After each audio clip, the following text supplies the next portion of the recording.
ขายหลายเหรอยังไม่ได้มาอันนี้แหละแกปูใหญ่เมื่อกี้นี่เด้ลายหวายเป็ดกระแลนปุ๊บปิ้วเลยฮะบ่มีน้ำมาเลยถ้าเราพูดว่าเจาะนี่พูดเลยเจาะธรรมดาบ่มีน้ำหรอวะนี่เลยตาม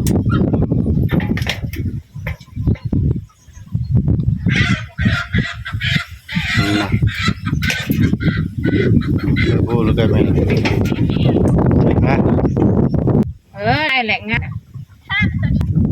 ผู้แดงน้องผู้แดงใหญ่แบบนี้บรรยากาศเนี่ยเย็นดีสบายพี่น้องเอ้ยท่านนี่อยู่หากินก็สบายเด้นี่ที่ก้อนทำไมบ่งพูมีหวยบรรยากาศ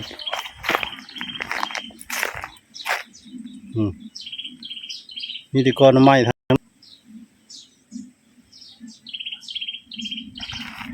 ทำไมส่องไฟก็มี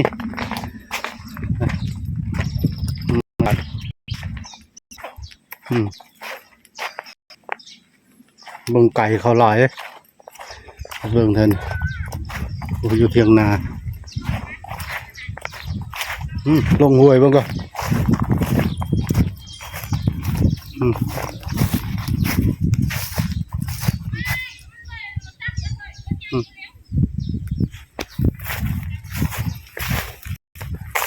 นี่ห้วยเลยไก่ไม่โต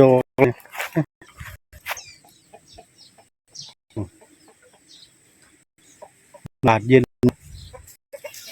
โอ้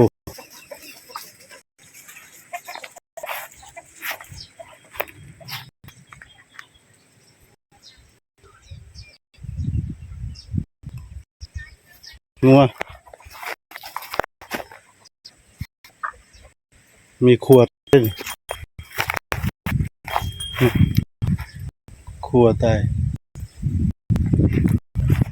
บรรยากาศ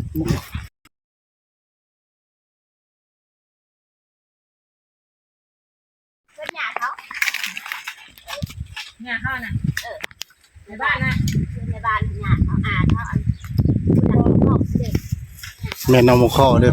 ลายยังพี่น้องเอ้ยนี่หลักบอกเด็กค่ะเพื่อนลายได้นี่เขาแหละงานรวดแหละ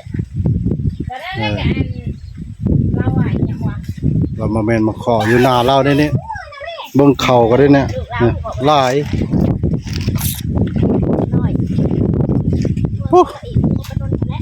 ดูนา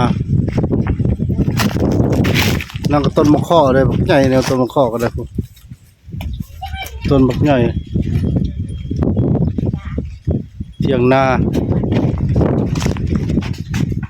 นั่งกับต้นมะข้อร้อนนะต้นยังนะนี่มีที่เข่าปะเนี่ย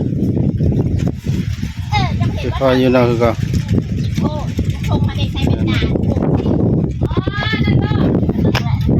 เนี่ยมันจะเป็นเบากันนะจะมันยังมองแงมอยู่เลยโอ้แมนมาข้อเลยโอ้เป็นแมนมาข้อเลยมาข้อกันหลายเลยน้อง